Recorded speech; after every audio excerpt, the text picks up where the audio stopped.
Bonjour Didier Davidoff. Bonjour. Vous êtes directeur de l'Observatoire de l'épargne européenne et je vous reçois aujourd'hui pour évoquer un sujet qui inquiète, c'est la question des retraites et de leur niveau futur. Ce sujet, il a fait l'objet des dernières études de l'Observatoire de l'épargne européenne et puis l'objet de la dernière conférence également que vous avez organisée. Alors première question, d'après vos études, comment va évoluer le niveau de vie des retraités dans les 30 prochaines années ?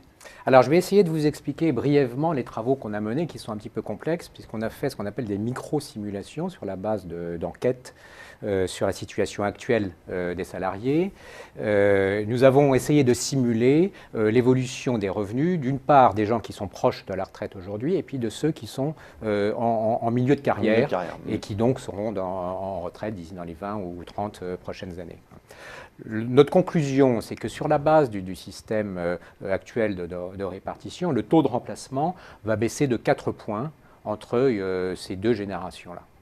Alors, ces baisses sont ventilées selon les niveaux de revenus et puis sont compensées pour partie par l'épargne retraite, les dispositifs de PERP, de PERCO, etc., qui peuvent être éventuellement souscrits par les personnes et dont nous avons simulé l'évolution dans les 20 ou 30 prochaines années.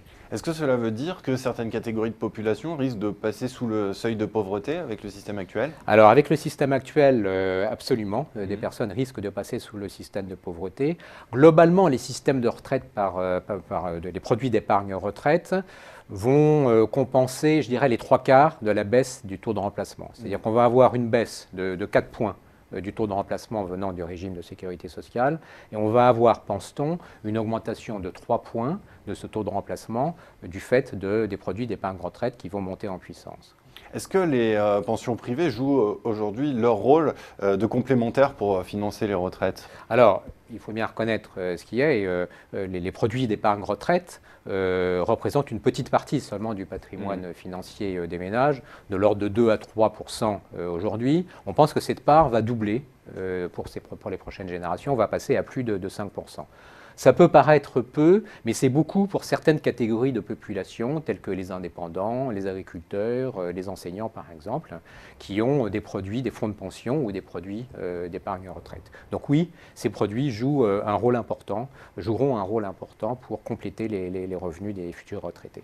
Il faut nécessairement passer par des produits comme l'assurance vie, la propriété immobilière ?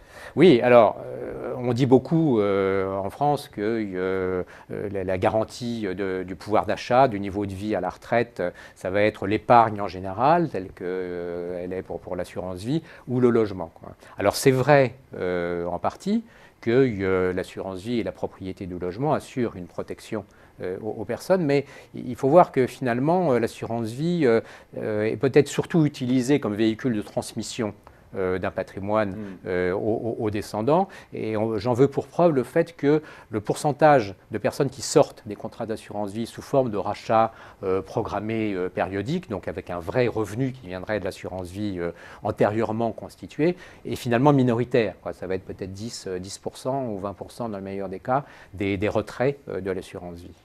Donc ça veut dire que l'assurance vie contribue un petit peu, mais peut-être pas autant qu'on le dit, à améliorer le pouvoir d'achat des retraités. Et la propriété immobilière ? Alors la propriété immobilière, bien sûr, puisque ça permet de ne pas payer de loyer.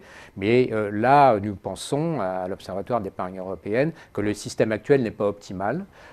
Parce que beaucoup de personnes se retrouvent avec des logements qui sont très grands, alors que la taille de la famille s'est réduite, et donc ils peuvent se trouver avec un patrimoine immobilier important et des revenus très faibles.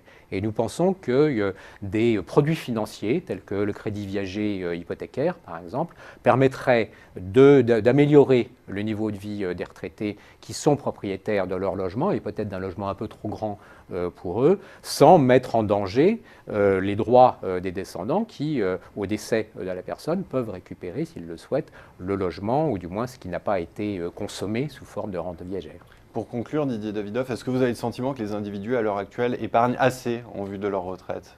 Alors, je dirais que oui, on ne peut pas dire qu'il n'y ait pas suffisamment d'épargne en France, encore que on ait tendance à surestimer. Les placements financiers proprement dits sont en train de diminuer en France par rapport aux Allemands, par exemple.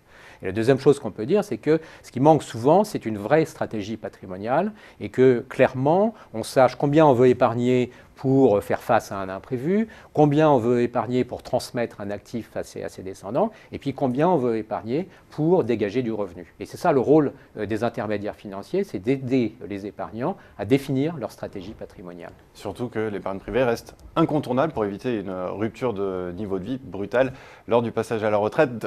C'est la conclusion de vos travaux. Absolument. Finalement. Eh bien, Didier Davidoff, merci d'être venu nous exposer ces travaux. Je rappelle que vous êtes directeur de l'Observatoire de l'épargne européenne. Merci d'être venu sur Xerfi Canal.